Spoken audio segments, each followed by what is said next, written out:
Hello everyone and welcome! Today marks our very first WordPress tutorial. I'm going to show you exactly how to get your website live by installing WordPress directly through your cPanel. It's a simple process and we're going to do it step by step. Let's dive in. From the main cPanel dashboard, just scroll down until you see the Softaculous Apps Installer section.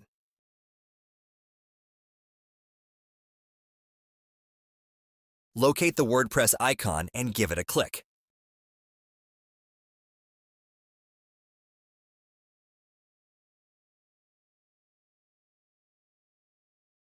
This will take you to the next screen, where we'll start the official WordPress installation process.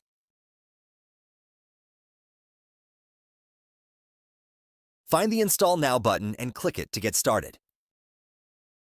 On this page, we'll enter the site details. Make sure to write down your admin username and password. You'll need these to log into your website later. First, choose the directory for your installation. If you want WordPress on your main domain, just leave this field empty. Remember, if you type a name here, that folder name will become part of the URL people use to visit your site. Next, fill in your site name and description. Once again, double-check your admin login details and make sure you have them saved securely, as you'll need them to manage your site.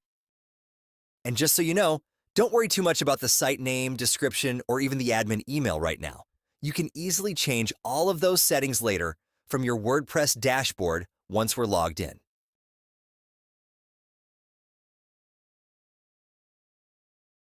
Next, you'll see an option to install a bunch of plugins. As a beginner, I recommend unchecking all of them.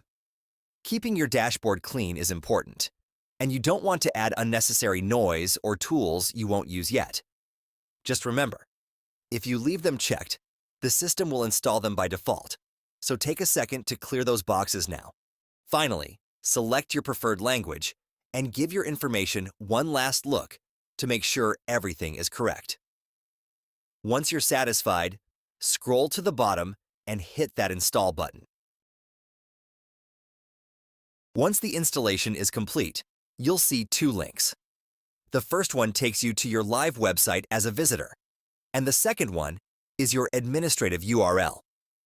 Make sure to save these links, especially the admin one, so you can easily log back in and manage your site later. Thank you so much for watching. In the next video, I'll show you how to install a theme and set up the essential plugins and content to really bring your website to life. If you found this tutorial helpful, please hit that subscribe button to follow along with the series. Thanks for being here, and I'll see you in the next one.